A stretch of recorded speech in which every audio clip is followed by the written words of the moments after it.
بسم اللہ الرحمن الرحیم۔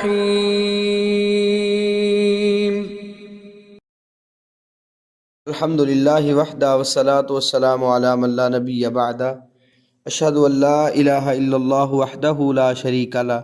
واشہد ان محمدا عبدہ ورسولہ، اما بعد فاعوذ باللہ السمیع العلیم من الشیطان الرجیم، وما ابرئ نفسی ان النفس لامارۃ بالسوء الا ما رحم ربی ان ربی غفور رحیم۔ رب اشرح لی صدری ویسر لی امری واحلل عقدۃ من لسانی یفقہوا قولی، رب زدنی علما۔ اللہم صلی علی محمد وازواجہ وذریتہ کما صلیت علی آل ابراہیم وبارک علی محمد وازواجہ وذریتہ کما بارکت علی آل ابراہیم انک حمید مجید۔ انشاءاللہ الرحمن آج ہم 13ویں پارے کا خلاصہ ذکر کریں گے۔ 13ویں پارے کا آغاز وما ابرئ نفسی ان النفس لامارۃ بالسوء الا ما رحم ربی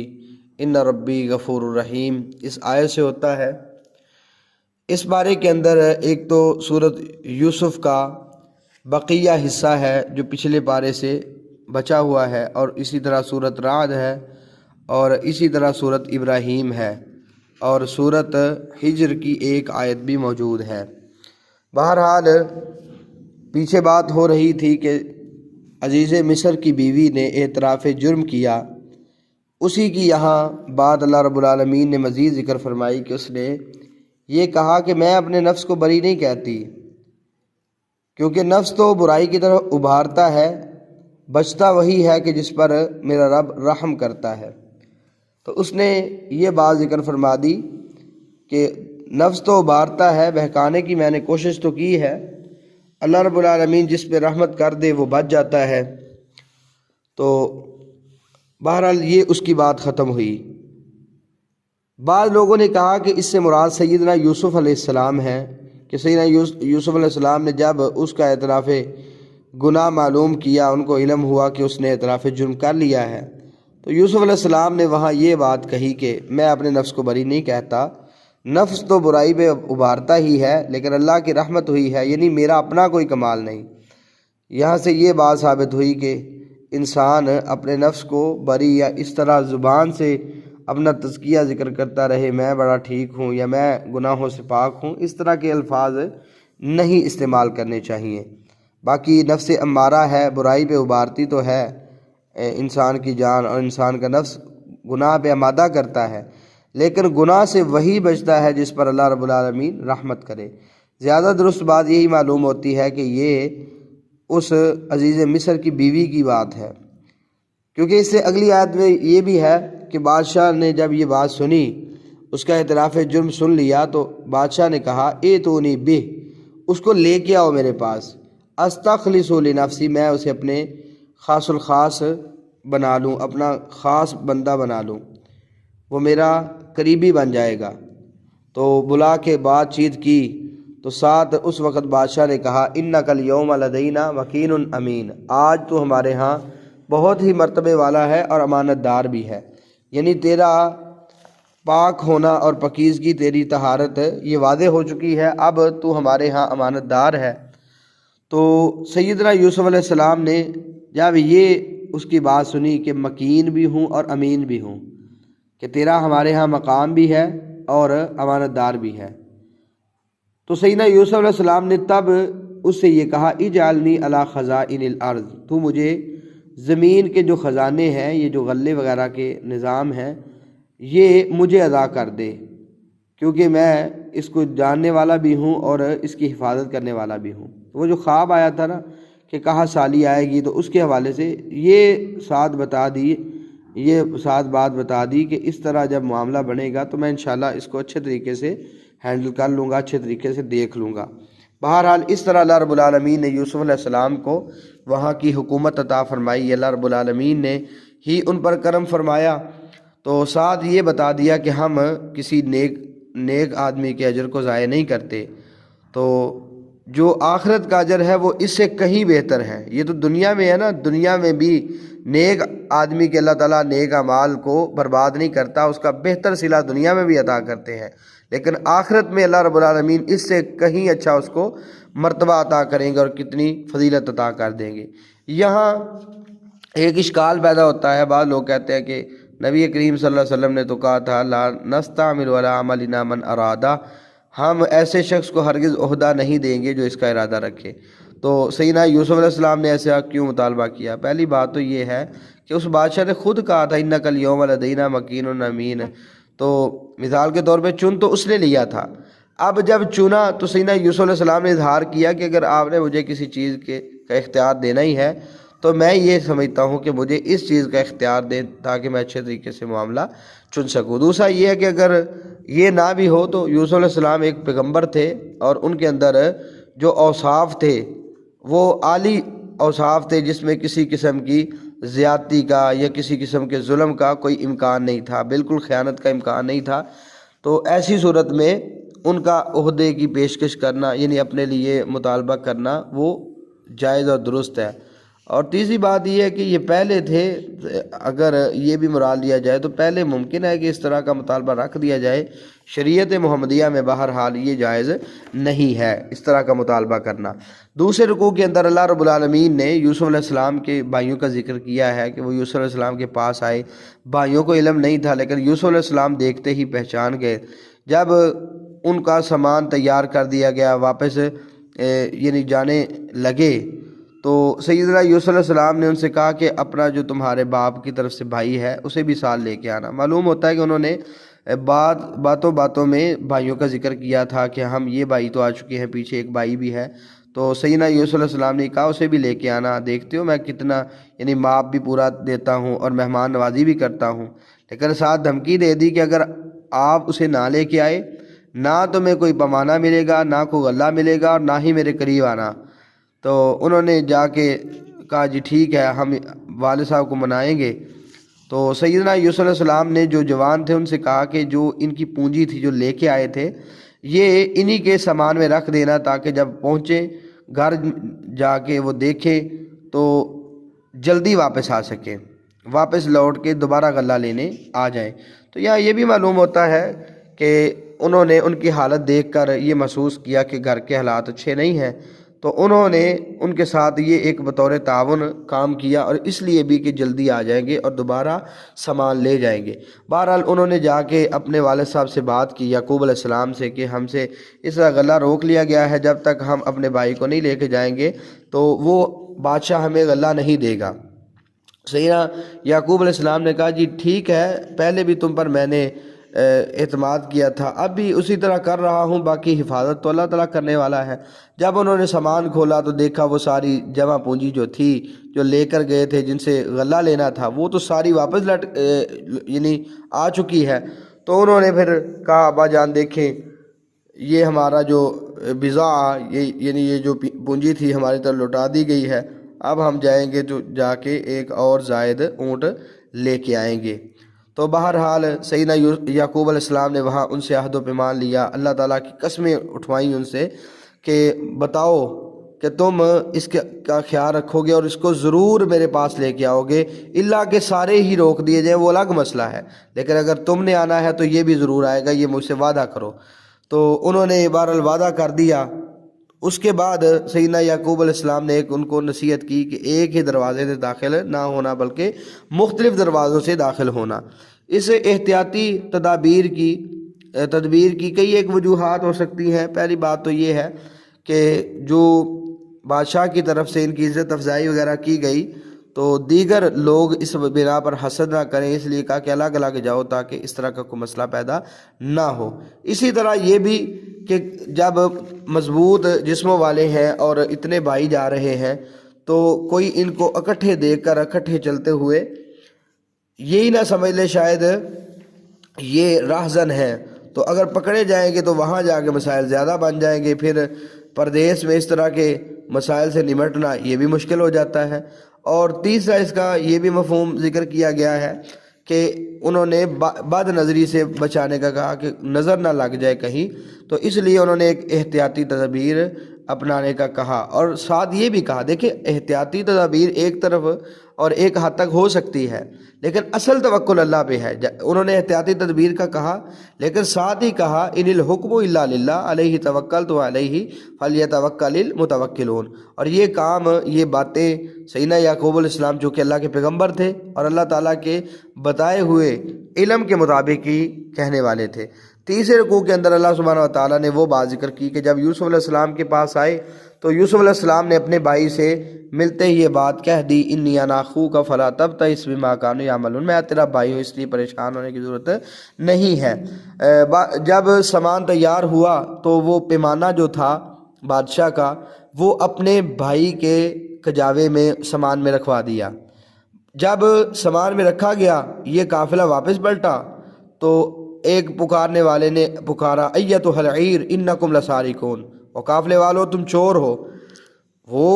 متوجہ ہو کے کہنے لگے جی کیا آپ گم پا رہے ہیں، کیا چوری ہوئی ہے آپ کی؟ انہوں نے کہا جی بادشاہ کا وہ پیمانہ نہیں مل رہا، تو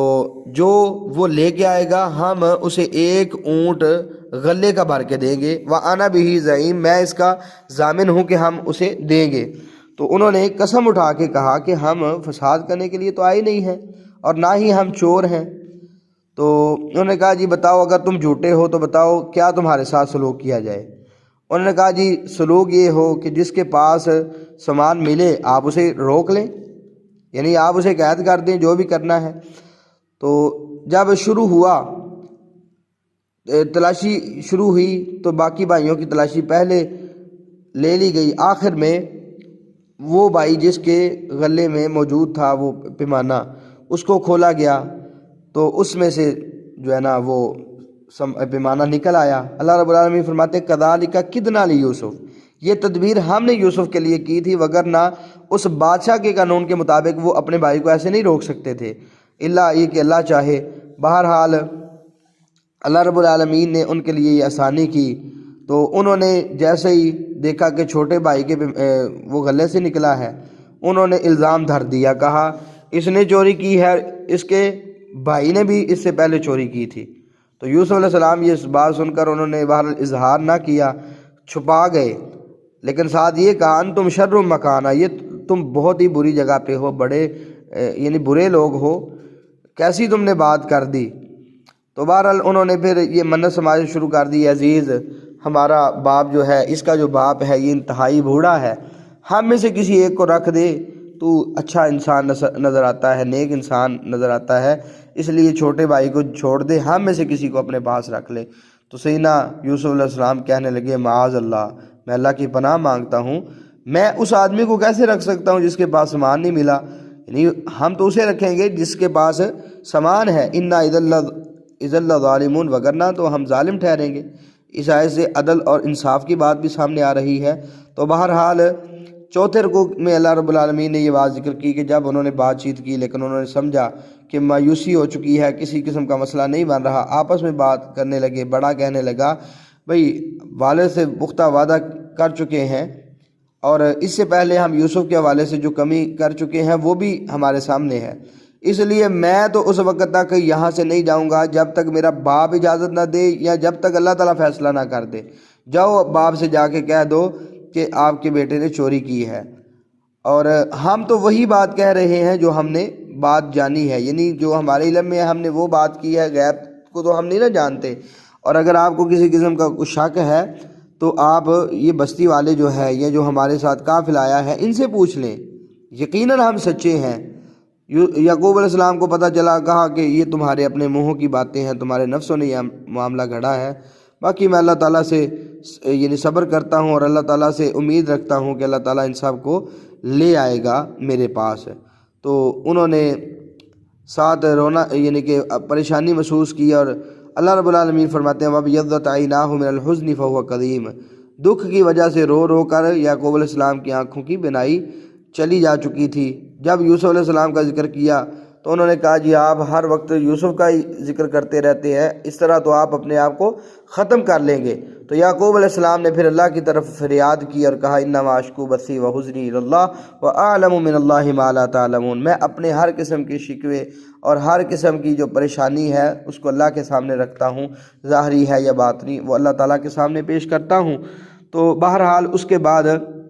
انہوں نے کہا بیٹو جاؤ جا کے تلاش کرو یوسف کو بھی، اس کے بھائی کو بھی، وَلَا تَيْأَسُوا مِن رَوْحِ اللَّهِ، اللہ کی رحمت سے تم نے نا امید نہیں ہونا، کیونکہ جو کافر لوگ ہیں وہ اللہ کی رحمت سے نا امید ہوتے ہیں۔ بہرحال تیسری مرتبہ یعقوب علیہ السلام کے بیٹے یوسف علیہ السلام کے بھائی عزیز کے پاس آئے اور کہا ہمیں بہت زیادہ تکلیف پہنچی ہے، اہل و عیال میں پریشانی ہے، ہم تھوڑی سی پونجی لے کے آئے ہیں لیکن تیرے سے ہم مطالبہ کرتے ہیں ہمیں پورا یعنی تول دے دینا، مکمل غلہ دے دینا، وتصدق علینا، اور ہم پر صدقہ بھی کر دینا کیونکہ اللہ صدقہ کرنے والوں کو جزا دیتا ہے۔ تو سیدنا یوسف علیہ السلام نے جب یہ بات سنی تو سیدنا یوسف کہتے ہیں تم جانتے ہو تم نے یوسف اور اس کے بھائی کے ساتھ کیا کیا؟ تو انہوں نے جب یہ بات سنی تو انہوں نے کہا انک لانت یوسف، کیا واقعی تو ہی یوسف ہے؟ تو یوسف علیہ السلام کہتے ہیں ہاں میں یوسف ہوں، یہ میرا بھائی ہے، اللہ تعالیٰ نے ہم پر احسان کیا، ساتھ یہ بات فرما دی انہ من یتقی ویصبر فان اللہ لا یضیع اجر المحسنین، جو تقوی اختیار کرتا ہے اور صبر کرتا ہے اللہ تعالیٰ نیکی کرنے والوں کے اجر کو ضائع نہیں کرتا۔ بہرحال اس کے بعد سیدنا یوسف علیہ السلام نے ان سے درگزر کیا اور اپنی قمیض تھمائی اور کہا یہ میری قمیض لے جائیں اور جا کے میرے والد کی آنکھوں پہ ڈالیں، وہ انشاءاللہ جو ہیں بینا ہو جائیں گے، ان کی نظریں ٹھیک ہو جائیں گی۔ 5ویں رکوع کے اندر وہ ہے کہ جب قافلہ وہاں سے چلا تو یعقوب علیہ السلام کہنے لگے مجھے یوسف کی خوشبو آ رہی ہے۔ دیکھیں یہ پیغمبر تھے، پیغمبر اگرچہ غیب نہیں جانتے لیکن اللہ رب العالمین کی وحی کے ساتھ ایسی کئی چیزوں کا ادراک کر لیتے ہیں، وگرنہ اگر ہر چیز کو جانتے ہوں بغیر اللہ کے بتائے ہوئے یا اللہ کی وحی کے بغیر تو پھر جب یوسف علیہ السلام پاس ہی کنویں میں تھے تب کیوں نہیں پتہ چلا؟ یہ بہرحال اللہ تعالیٰ نے ایک انداز رکھا ہے، نبی عالم الغیب نہیں جب تک ان کو بتایا نہ جائے۔ بہرحال بشارت دینے والے نے آ کے بشارت دی، ان کی آنکھوں پہ وہ جو ہے نا ڈالی گئی قمیض تو ان کی آنکھیں درست ہو گئیں۔ بیٹوں نے کہا کہ ابا جان ہمارے لیے بخشش مانگے، انہوں نے کہا جی کروں گا آپ سے۔ اس کی بھی کئی وجوہات علماء نے ذکر کی ہیں، چونکہ ایک تو ہے کہ والد کو غصہ زیادہ ہوتا ہے تو اس لیے ان کو دکھ تھا، جلدی معاف نہیں کیا، کہا میں تمہارے لیے استغفار کروں گا۔ اور دوسری بات یہ بھی کہ یوسف علیہ السلام سے انہوں نے زیادتی کی تھی تو یہ دیکھنا چاہتے تھے کہ کیا یوسف نے معاف کیا کہ نہیں۔ اس کے بعد یوسف علیہ السلام نے اپنے والدین کو وہاں تخت پہ بٹھا دیا، سب نے سجدہ کیا۔ یہ تعظیمی سجدہ تھا جو پہلی امتوں میں جائز تھا، اس امت میں تعظیمی سجدہ بھی حرام ہے، وگرنہ جو سجدہ عبادت والا ہے وہ آدم علیہ السلام سے لے کر آخری نبی تک یعنی محمد صلی اللہ علیہ وسلم تک وہ کسی نبی کے دور میں جائز نہیں رہا۔ یہ تعظیمی سجدہ تھا جو سابقہ امتوں میں جائز تھا، لیکن وہ جو تعظیمی سجدہ ہے اس امت میں وہ بھی حرام ہو چکا ہے۔ یہاں خواب کی تعبیر مکمل ہوئی تو سیدنا یوسف علیہ السلام نے ساری باتیں بتائیں کہ اللہ تعالیٰ نے مجھے جیل سے نجات عطا کی اور اس طرح میرے بھائیوں اور میرے درمیان جو مسائل بنے ہیں یہ سارے معاملات اب دور ہو چکے ہیں۔ پھر یوسف علیہ السلام نے اپنے رب سے دعا کی اور کہا اللہ تو میرا دنیا اور آخرت میں والی ہے، مجھے حسن خاتمہ عطا کرنا، توفنی مسلما والحقنی بالصالحین۔ یہ باتیں ذکر کرنے کے بعد اللہ تعالیٰ فرماتے ہیں یہ غیب کی خبریں ہیں جنہیں ہم آپ کی طرف وحی کر رہے ہیں۔ وما كنت لديهم اذ اجمعوا امرهم وهم يمكرون، جب وہ یہ ساری چالیں چل رہے تھے اور جب معاملہ وہ سارے طے کر رہے تھے آپ اس وقت وہاں موجود نہیں تھے۔ 6 رکوع کے اندر اللہ رب العالمین نے یہ بات ذکر فرمائی کہ بہت زیادہ لوگ ایسے ہیں جو ایمان لانے کے باوجود شرک کی دل میں ہیں، اور آپ کا کام کیا ہے؟ آپ نے رب کی رستے کی طرف دعوت دینی ہے، اور کس انداز سے؟ یہ کہنا یہ میرا راستہ ہے، میں اللہ کی طرف بلا رہا ہوں، علی بصیرۃ انا ومن اتبعنی، پوری بصیرت کے ساتھ میں بھی اور جو بھی میرا پیرو ہے۔ بہرحال یہ تو جھٹلاتے تھے۔ اللہ تعالیٰ کہتے ہیں اگر ماننا ہی ہوتا، انہوں نے تسلیم کرنا ہی ہوتا تو ویسے کئی نشانیاں ہیں، انسان اگر غور و خوض کرے تو وہ کافی ہے انسان کے نصیحت کے لیے، اور ان قصوں کو بھی اللہ رب العالمین نے عبرت بتایا ہے، اور اس کے اندر بھی بہت زیادہ فوائد ہیں۔ ایمان والوں کے لیے بھی بڑی تسلیاں ہیں توکل اور دیگر اللہ پہ بھروسہ کرنے کے اعتبار سے، اور کفار کے لیے بھی ہیں کہ اگر چالے چلیں گے، نقصان کریں گے تو کسی کا کوئی بگاڑ نہیں سکتے۔ سورہ رعد کے اندر یعنی اس پارے کے 7ویں رکوع کے اندر اللہ رب العالمین نے اپنا تعارف پیش کیا کہ یہ اللہ ہے کہ جس نے آسمانوں کو بغیر ستونوں کے کھڑا کیا ہے، عرش پہ مستوی ہوا، سورج اور چاند کو مسخر کیا، اور ہر چیز کی تدبیر کرنے والا ہے، زمین کو بھلانے والا وہی ہے، اس میں پہاڑ گاڑنے والا، نہریں چلانے والا، ہر قسم کے پھل پیدا کرنے والا، اور مختلف قسم کی کھیتیاں اور انگور اور کھجوریں اور مختلف چیزیں بنانے والا۔ سب کو پانی ایک لگتا ہے لیکن ذائقہ، رنگ، ہر چیز مختلف ہے۔ یہ سارا کچھ کرنے والا اللہ رب العالمین ہے۔ اس کے بعد اللہ تعالیٰ نے یہ بات ذکر کی کہ یہ موت کے بعد دوبارہ اٹھنے پہ تعجب کر رہے ہیں۔ یہ ان کا تعجب کرنا تو ایک طرف رہا، ان کے اس بات پہ بھی تعجب ہے، لیکن یہ لوگ ایسے ہیں کہ جنہوں نے اپنے رب کا انکار کر دیا، ان کے گردنوں میں قیامت والے دن طوق ہوں گے اور یہ جہنمی ہیں، اس میں ہمیشہ ہمیشہ رہنے والے ہیں۔ اس کے بعد اللہ رب العالمین نے 8ویں رکوع کے اندر اپنے غیب کے علم کی بات کی کہ اللہ تعالیٰ کے پاس ہی ہر قسم کا غیب ہے، ماں کے پیٹ میں کیا ہے اللہ تعالیٰ جانتے ہیں، ظاہری بات بھی، پوشیدہ بات بھی، کوئی سری بات کرتا ہے وہ بھی، جہری بات کرتا ہے وہ بھی، ہر چیز اللہ رب العالمین کے علم میں ہے۔ پھر اللہ تعالیٰ نے یہ بات بھی ذکر کر دی کہ اللہ تعالیٰ کسی آدمی پر، کسی قوم پر نعمت کرنے کے بعد اس کو چھینتا نہیں ہے، اسے تبدیل نہیں کرتا، حتیٰ یغیروا ما بانفسہم، جب تک لوگ اپنی بدعمالیوں کی وجہ سے اس نعمت کو دور نہ کر دیں۔ پھر اللہ سبحانہ و تعالیٰ نے اس رکوع کے اندر یہ بات بھی ذکر کر دی کہ اللہ رب العالمین کی تسبیح یہ کڑک بھی کرتی ہے، فرشتے بھی کرتے ہیں اللہ کے ڈر سے، اور یہ سارا معاملہ یہاں تسبیح کی بات کی گئی ہے۔ دیگر جگہوں پہ اللہ تعالیٰ نے یہ بات بھی ذکر کی ہے کہ کئی چیزیں جو ہیں، تقریباً ہر چیز، وَإِن مِّن شَيْءٍ إِلَّا يُسَبِّحُ بِحَمْدِهِ، ہر چیز رب کی تسبیح بیان کرتی ہے، اگرچہ ہمیں سمجھ نہیں آتی لیکن اللہ رب العالمین کی تسبیح کرنے والی ہر چیز ہے، اور اللہ تعالیٰ کے لیے ہر مخلوق سجدہ کرنے والی ہے، چاہے آسمانوں میں ہے، زمین میں ہے، خوشی سے کریں یا ناخوشی سے کریں، ان کے سائے بھی رب کے سامنے یعنی سجدہ ریز ہوتے ہیں۔ اس سے معلوم ہوتا ہے کہ ہر چیز کا سایہ موجود ہے۔ بعض لوگ کہتے ہیں کہ رسول اللہ صلی اللہ علیہ وسلم کا سایہ نہیں تھا، ان لوگوں کا رد ہوتا ہے کہ ہر چیز کا سایہ تو رب نے ذکر کر دیا، اب جو وہ روایات پیش کرتے ہیں وہ غیر ثابت ہیں، وہ قابل حجت نہیں ہیں۔ پھر یہ بتا دیا کہ نفع نقصان کا مالک کون ہے، نفع نقصان کا مالک اللہ ہی ہے، اور کفار کو یہ بتا دیا، مشرکین کو بتا دیا کہ جیسے اندھیرے اور نور برابر نہیں ہو سکتا، اندھا اور دیکھنے والا برابر نہیں ہو سکتا، اسی طرح کفر اور ایمان برابر نہیں ہے، شرک اور توحید برابر نہیں ہے۔ پھر اللہ سبحانہ و تعالیٰ نے یہ مثال دے کر آسمانی بارش کی کہ وہ اترتی ہے، مختلف زمینوں پہ اترتی ہے، اور پھر جھاگ اوپر اٹھتی نظر آتی ہے، لیکن نیچے اصل جو پانی ہوتا ہے وہی فائدہ مند ہوتا ہے، اور جو ٹھہر جاتا ہے وہ لوگوں کو فائدہ دیتا ہے، وگرنہ جھاگ ہے وہ ختم ہو جاتی ہے۔ اسی طرح کفر کا اندازہ جتنا مرضی ہمیں پھیلتا پھولتا نظر آئے، اس کا کوئی فائدہ نہیں، اصل ایمان کا فائدہ ہے وہ تھوڑا ہو، یعنی انسان کے اندر اظہار اس کا تھوڑا بھی ہو پھر بھی اس کا فائدہ ہی فائدہ ہے، لیکن جو کفر ہے اس کا اظہار جتنا مرضی انسان کرے، جو مرضی کر لے، کفر کا کوئی فائدہ نہیں ہے۔ اس کے بعد اللہ سبحانہ و تعالیٰ نے مسلمانوں اور کفار کا انجام ذکر کیا۔ 9ویں رکوع کے اندر اللہ سبحانہ و تعالیٰ نے عقل والوں اور ایمان والوں کے کچھ اوصاف ذکر کیے کہ وہ اللہ کے عہد کو پورا کرتے ہیں اور توڑتے نہیں ہیں، جس چیز کو اللہ نے ملانے کا حکم دیا وہ ملاتے ہیں، یعنی رشتہ داری وغیرہ، اور اپنے رب سے ڈرتے ہیں اور حساب برے سے بھی ڈرتے ہیں، اللہ رب العالمین کی رضا کے لیے، اس کے چہرے کو تلاش کرنے کے لیے صبر کرتے ہیں، نماز قائم کرتے ہیں، اللہ کے راستے میں سری طور پہ بھی اور جہری طور پہ، اعلانیہ طور پہ بھی خرچ کرتے ہیں، اور برائی کا بدلہ اچھائی سے دیتے ہیں، ان کے لیے جنتیں ہیں، اور اللہ رب العالمین کی طرف سے ان کے لیے سلامتیاں ہیں۔ اسی طرح جو اللہ کے عہد کو توڑتے ہیں، اللہ کے حکم جن کو ملانے کا حکم دیا اس کو کاٹتے ہیں اور زمین میں فساد کرتے ہیں، اللہ تعالیٰ نے ایسے لوگوں پہ لعنت فرمائی ہے۔ 10ویں رکوع کے اندر اللہ رب العالمین نے یہ بات ذکر فرما دی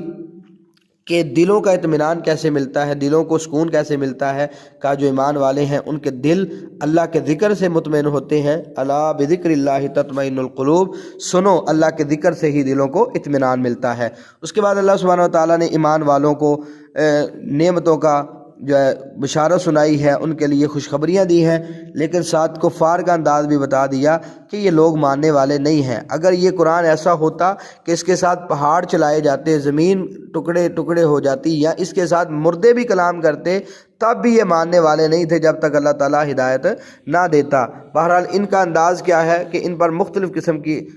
عذاب کی صورتیں آتی ہیں، مختلف قسم کی سزائیں ان پر آتی ہیں، لیکن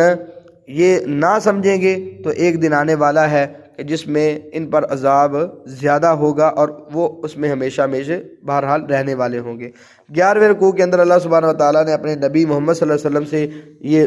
بطور تسلی یہ بات کہی کہ آپ سے پہلے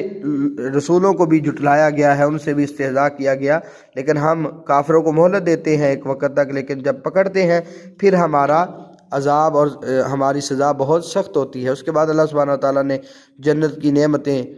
ذکر فرمائی اور یہ بھی بتا دیا کہ یہ ابدی ہوں گی۔ اور 12ویں رکوع کے اندر اللہ سبحانہ وتعالیٰ نے یہ بات ذکر کی کہ ہم نے آپ سے پہلے بھی کئی رسول بھیجے اور ان کی بیویاں بھی تھیں، اولاد بھی تھی۔ بعض لوگ کہتے تھے نا کہ اس طرح کیسے ہو سکتا ہے کہ ایک بشر اس کی یعنی اس کو نبوت مل جائے، تو اللہ تعالیٰ نے یہ کہا کہ آپ اس وجہ سے پریشان نہ ہوں، آپ سے پہلے جو پیغمبر تھے ان کی بھی بیویاں تھیں، ان کی بھی اولادیں تھیں، باقی رہا معاملہ معجزات کا یا اپنی طرف سے کوئی چیز لانے کا تو اللہ تعالیٰ نے وضاحت سے کہہ دیا وما کان لرسول ان یاتی بآیۃ الا باذن اللہ، کسی رسول کے لیے یہ ممکن ہی نہیں ہے کہ ایک آیت بھی لے آئے سوائے اللہ کی اذن سے۔ تو بہرحال اس کے بعد جو رسالت کا انکار کرنے والے ہیں ان کا قول ذکر کیا کہ کافر کہتے ہیں لست مرسلا، کہ آپ رسول نہیں، کہا نبی آپ ان کی وجہ سے پریشان نہ ہوں، یہ مانتے ہیں تو مانے، نہیں مانتے نہ مانے، کل کفا باللہ شہیدا بینی و بینکم، اللہ ہی گواہ کافی ہے۔ اس کے بعد سورۃ ابراہیم کا آغاز ہوا اور اس پارے کا 13واں رکوع ہے، اس میں اللہ سبحانہ تعالیٰ نے کتاب کے نزول کا مقصد بتایا کہ لوگوں کو گمراہیوں سے، اندھیروں سے نور کی طرف نکالنا ہے اللہ کے فضل سے، یہ قرآن نازل ہونے کا مقصد ہے۔ پھر یہ بتا دیا کہ رسولوں کو بھیجا گیا ہے ان کی قوم میں اور انہی کی زبان میں، یعنی جو قوم کی زبان ہوتی تھی وہی اس پیغمبر کی زبان ہوتی تھی۔ اسی طرح موسیٰ علیہ السلام اور ان کی قوم، ان کا ذکر کیا اور ان پر ہونے والے انعامات کا ذکر کیا۔ اور 14ویں رکوع کے اندر اللہ تعالیٰ نے یہ بات ذکر فرمائی کہ اللہ تعالیٰ کا یہ اعلان ہے لئن شکرتم لازیدنکم ولئن کفرتم ان عذابی لشدید، اگر شکر کرو گے ضرور زیادہ دوں گا، لیکن اگر نہ شکری کرو گے تو یاد رکھنا میرا عذاب بہت سخت ہے۔ اس کے بعد اقوام سابقہ کا ذکر کیا کہ مختلف قومیں آئیں، قوم نوح تھی، عاد تھی، ثمود تھی، ان کو اللہ تعالیٰ نے کیسے تباہ کیا، ان کی مثالیں اپنے سامنے رکھیں۔ اس طرح انسان کے اندر ایک جذبہ رہتا ہے ہدایت کو قبول کرنے والا۔ باقی کفار کا انہوں نے اللہ تعالیٰ رد کیا، ان کا قول ذکر کیا کہ وہ کہتے ہیں کہ یہ بھی ہمارے طرح کا بشر ہے، ہم ایسے کیسے اس کو مان لیں، یہ تو ہمیں بڑوں کی بات سے بھی روکتا ہے کہ بڑوں کی اطاعت نہیں کرنی۔ یہ ہر کافر کی بات رہی ہے کہ ہم اپنے بڑوں پہ یعنی اعتماد کریں گے، جیسے بڑے کرتے رہے ویسے ہی کرتے رہیں۔ یہ چیز بہرحال اللہ تعالیٰ نے کئی موقعوں پہ رد کی، اس چیز کا رد کیا ہے، یہاں بھی رد کیا۔ ساتھ رسولوں کا یہ بات اور قول ذکر کر دیا کہ ہمیں اللہ پہ توکل کرنا ہے۔ ہمیں کیوں اللہ پہ توکل اور بھروسہ نہیں کرنا چاہیے، یا ہم کیوں توکل نہ کریں جبکہ سیدھا راستہ ہمیں دکھانے والا اللہ ہے، اور جو تم ہمیں تکلیف پہنچاؤ گے ہم اس پر صبر بھی کریں گے، اور توکل کرنے والوں کو اللہ پر ہی توکل کرنا چاہیے۔ اس کے بعد 15ویں رکوع کے اندر اللہ تعالیٰ نے کفار کی ان دھمکیوں کا ذکر کیا کہ جو انہوں نے اپنے رسولوں کو دی اور کہا لَنُخْرِجَنَّكُم مِّنْ أَرْضِنَا أَوْ لَتَعُودُنَّ فِي مِلَّتِنَا، ہم تمہیں یہاں سے اپنی زمین سے نکال دیں گے یا تمہیں ہمارے مذہب میں آنا پڑے گا، لوٹنا پڑے گا۔ تو بہرحال اللہ تعالیٰ نے وہی کر کے بتا دیا پیغمبروں آپ نے پریشان نہیں ہونا، لَنُهْلِكَنَّ الظَّالِمِينَ، ایسے ظالموں کو ہم ضرور ہلاک کرنے والے ہیں۔ پھر اللہ سبحانہ وتعالیٰ نے قیامت کا ذکر کیا اور کافر کے اوپر ہونے والا عذاب ذکر کیا کہ یہ جہنم میں ہوگا اور اسے کچ لہو اور پیپ وغیرہ پلائی جائے گی، اسے گھوٹ گھوٹ پیے گا لیکن اسے نگل نہیں پائے گا، اسے ہر طرف سے موت آئے گی، یعنی اس طرح کا سما ہوگا کہ ہر طرف سے جیسے موت آ رہی ہے، اتنا عذاب ہوگا۔ لیکن فرمایا وما ہوا بمیت، یہ مرنے والا نہیں ہوگا۔ قیامت والے دن جہنم میں کسی کو کوئی موت نہیں آئے گی۔ پھر اللہ سبحانہ وتعالیٰ نے کفار کے اعمال کا ذکر کیا کہ یہ ریت کی طرح ہے، ذرات کی طرح ہے، جیسے تیز ہوا آتی ہے، یہ یہ جو ہے گرد و غبار اڑ جاتی ہے، اسی طرح کفار کے عمل کا کوئی فائدہ نہیں۔ اگر آج کوئی نیک عمل بھی کریں گے، قیامت والے دن ان کو کوئی فائدہ نہیں ہو سکتا۔ اسی طرح بعض لوگ جو ہے متکبرین اور مستکبرین کے ماتحت رہ کر وہ سمجھتے ہیں ہم کمزور ہیں، ہم کیا کریں، ہم تو ان کے پیروں ہیں۔ قیامت والے دن اللہ رب العالمین نے ذکر کیا کہ یہ آئیں گے، دونوں جہنم کا ایندھن بنیں گے، لیکن اس وقت یہ کہیں گے کہ ہم کمزور تھے، ہم آپ کے پیروں تھے، ہمیں عذاب سے بچا لو، لیکن وہ آگے کچھ بھی بچا نہیں سکیں گے۔ اور 16ویں رکوع کے اندر اللہ سبحانہ وتعالیٰ نے شیطان کا وہ قول ذکر کیا کہ جب معاملہ سارا ہو جائے گا تو اس وقت شیطان بات کہے گا اور کہے گا اللہ نے تم سے صحیح وعدہ کیا تھا، وَوَعَدتُّكُمْ فَأَخْلَفْتُكُمْ، میں نے جو تمہیں امیدیں اور وعدے دلائے وہ سب جھوٹے تھے، میں نے خلاف ورزی کی، میں نے ویسے تم پر کوئی غلبہ نہیں پایا تھا، میں تو تمہیں بلاتا تھا، تم نے میری بات کو مان لیا، اب اس لیے میرے اوپر ملامت نہ کرو بلکہ اپنے اوپر ملامت کرو۔ تو یہ چیز شیطان اس وقت کہے گا۔ تو اللہ سبحانہ وتعالیٰ نے ہمیں پہلے ہی بتا دی ہے وہ تمہارا دشمن ہے، اسے بچ کے رہو۔ اس کے بعد اللہ سبحانہ وتعالیٰ نے ایک کلمہ طیبہ توحید کے کلمے کی مثال ذکر کی اور کلمہ خبیثہ شرک اور کفر کے کلمے کی مثال ذکر فرمائی، اور بتایا کہ جو کلمہ توحید ہے وہ مضبوط جڑ والا ہے، اس کی شاخیں بھی مضبوط ہیں، اور جو شرک کا کلمہ ہے وہ بالکل بھی کچھ یعنی مضبوطی اس میں نہیں ہے، جیسے ایک برا سا درخت ہوتا ہے کہ جسے اوپر سے ہی کھینچ لیا جاتا ہے، کہا وہ مثال ہے کفریہ کلمے کی۔ باقی جو توحید کو اپنانے والا ہے اللہ تعالیٰ دنیا میں بھی اس کو توحید پہ ثابت رکھتے ہیں، اور قبر کے اندر بھی سوالات میں بھی اللہ سبحانہ وتعالیٰ اس کو ثابت رکھیں گے، اور آخرت کے معاملے میں بھی ثابت رکھیں گے۔ اور 17ویں رکوع کے اندر اللہ سبحانہ وتعالیٰ نے ایمان والوں کو خطاب کرتے ہوئے کہا ایمان نبی اب میرے مومن بندوں سے کہہ دیں وہ نماز قائم کریں، زکوٰۃ ادا کریں، جو اللہ تعالیٰ نے دیا ہے اس میں سے سری طور پہ بھی اعلانیہ طور پہ بھی خرچ کریں، اس دن کے آنے سے پہلے جس دن کوئی خرید و فروخت اور کوئی دوستی نہیں ہوگی۔ اس کے بعد اللہ سبحانہ وتعالیٰ نے اپنی مختلف نعمتوں کا ذکر کرنے کے بعد یہ بات ارشاد فرمائی وَآتَاكُم مِّن كُلِّ مَا سَأَلْتُمُوهُ، اللہ تعالیٰ نے ہر وہ چیز تمہیں دی ہے جو تم نے اللہ سے مانگی ہے، وَإِن تَعُدُّوا نِعْمَتَ اللَّهِ لَا تُحْصُوهَا، اگر تم اللہ کی نعمتوں کو شمار کرنا چاہو تو گن نہیں سکتے، شمار نہیں کر سکتے۔ 18ویں رکوع کے اندر اللہ سبحانہ وتعالیٰ نے ابراہیم علیہ السلام کی اس دعا کا ذکر کیا جو انہوں نے حرم مکی کے لیے کی تھی، اپنے لیے کی تھی، اور ان لوگوں کے لیے دعا کر دی کہ جو پیرو نہیں بھی تھے، کہا اللہ تو بخشنے والا ہے، رحم کرنے والا ہے۔ پھر اپنے بچے اسماعیل علیہ السلام کو انہوں نے بیابان جگہ پر اور جہاں کوئی کھیتی ہریالی نہیں ہے لیکن بیت اللہ کا مقام قریب تھا وہاں چھوڑا، اور ساتھ یہ بات کہی اللہ میں اس لیے یہاں چھوڑ کے جا رہا ہوں تاکہ یہ نماز قائم کریں، اب دعا کرتا ہوں کہ لوگوں کے دل ان کی طرف پھیر دے اور ان کو پھلوں سے رزق عطا کر تاکہ یہ تیرا شکریہ ادا کریں۔ پھر اللہ کے عالم الغیب ہونے کا اقرار کیا اور اللہ تعالیٰ کی حمد بیان کی، ساتھ ایک اور دعا کی اے اللہ مجھے نماز قائم کرنے والا بنا دے، ومن ذریتی میری اولاد میں سے بھی نمازی بنا دے، وتقبل دعا، اور اللہ اس طرح ہماری دعا قبول بھی کر دے، اللہ مجھے بھی معاف کر دے، میرے والدین کو بھی معاف کر دے، میرے مومن جو بھی قیامت تک آنے والے ہیں ان سب کو معاف کر دے۔ اور 19ویں رکوع کے اندر اللہ سبحانہ وتعالیٰ نے ظالموں کے اعمال کے حوالے سے یہ کہا کہ آپ ہرگز یہ گمان نہ کریں کہ اللہ تعالیٰ غافل ہے، نہیں بلکہ اللہ تعالیٰ مہلت دے رہا ہے۔ رسول اللہ صلی اللہ علیہ وسلم نے فرمایا تھا ان اللہ لا یملی للظالم فاذا اخذہ لم یفلت، اللہ تعالیٰ ظالم کو مہلت دے دیتے ہیں لیکن جب رب کی پکڑ آتی ہے تو دنیا کی کوئی چیز اللہ تعالیٰ کی پکڑ سے نہیں بچا سکتی۔ پھر اس کے بعد یوم حشر کے مختلف مناظر ذکر کیے گئے، اس وقت یہ بھی بتایا گیا کہ وہ چیخیں گے، چلائیں گے اور کہیں گے کسی وقت یعنی کسی صورت ہمیں مہلت مل جائے، ہم بات مان لیں گے، نتبع الرسول، ہم رسول کی پیروی کر لیں گے، لیکن اس وقت ان کو کوئی فائدہ نہیں ہوگا۔ دنیا میں جو مکر کرتے رہے، چالیں چلتے رہے، اتنی سخت چالیں تھی گویا کہ پہاڑ بھی ہل جائیں، کہا دنیا میں اس طرح کرتے رہے، اب اللہ رب العالمین انتقام لینے والا ہے، اب کوئی ان کو بچا نہیں سکتا۔ مجرموں کا انداز یہ ہوگا کہ ان کو جکڑا جائے گا بیڑیوں میں اور ان کو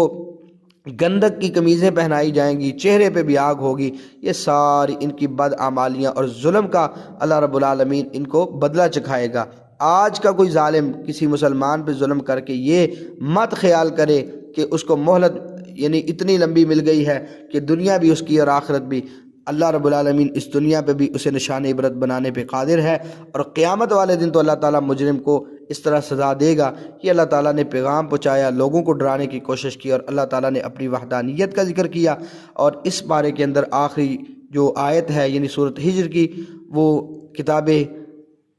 کتاب قرآن مجید کی آیت کے حوالے سے ہے کہ یہ اللہ تعالیٰ کی کتاب کی آیات ہیں۔ بہرحال انشاءاللہ اس سے آگے 14ویں پارے کا آغاز ہوگا، جس کا ذکر انشاءاللہ ہم آئندہ کل کریں گے۔ اللہ رب العالمین سے دعا ہے اللہ رب العالمین ہمیں کتاب و سنت کی صحیح سمجھ عطا فرمائے، اور اس کے مطابق اللہ تعالیٰ ہمیں عمل کی توفیق عطا فرمائے۔ السلام علیکم ورحمۃ اللہ وبرکاتہ۔